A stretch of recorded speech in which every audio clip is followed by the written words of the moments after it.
Hello students. So 12th standard சமச்சீர் maths exercise 1.1 பத்தி பார்க்க போறோம். ஸோ இப்போ 11th இருந்து 12th ஸ்டார்ட் பண்றவங்களுக்கு இது ஈஸியா இருக்கும்.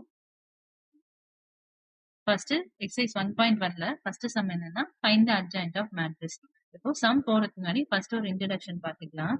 ஸோ இப்போ ஒரு மேட்ரிக்ஸ் வந்து இப்போ இது வந்து இந்த மெத்தட் வந்து 2x2 மேட்ரிக்ஸ் தான் வந்து சூட் ஆகும். இப்போ ஏபிசிடின்னு இருக்கு. ஸோ இந்த மேட்ரிக்ஸ்க்கு அட்ஜாயின் கண்டுபிடி ஃபர்ஸ்ட் அட்ஜாயின்னா நம்ம என்னன்னு எடுத்துக்கோம்னா ஏடிஜேன்னு எடுத்துப்போம்.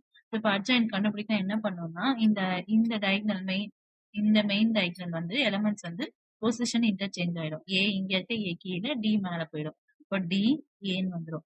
இந்த டயக்னல் வந்து எலமெண்ட்ஸ் வந்து அப்படியே தான் இருக்கும், சைன் மட்டும் சேஞ்ச் பண்ணிப்போம், மைனஸ் ஆக்கிப்போம். ஸோ இது வந்து ஜென்ரலா இப்போ இதே தான் வந்து நம்ம கொஸ்டினுக்கு யூஸ் பண்ணிக்க போறோம். ஸோ இப்போ அட்ஜாயிண்ட் ஆஃப் ஏன்னா ஃபர்ஸ்ட் கொஸ்டினை வந்து ஏன்னு எடுத்துக்கணும். இப்போ adjoint of A. So element position வந்து இந்த டைகனலுக்கு வந்து பொசிஷன் இன்டர்சேஞ்ச் பண்ணணும். இப்போ 2 மேலே வரும், -3 கீழே வரும். இந்த டைகனல்ல இருக்க எலமெண்ட் வந்து அப்படியே எழுதிப்போம், சைனை மட்டும் மாத்திப்போம். ஸோ இதுதான் அட்ஜாயிண்ட் ஆஃப் ஏ. இந்த மெத்தட் வந்து 2x2 மேட்ரிக்ஸ் தான் யூஸ் பண்ணுவோம். 3x3க்கு வந்து வேற மாதிரி பண்ணணும். அது எப்படின்றது நெக்ஸ்ட் வீடியோல பார்க்கலாம். தேங்க்ஸ் ஃபார் வாட்சிங்.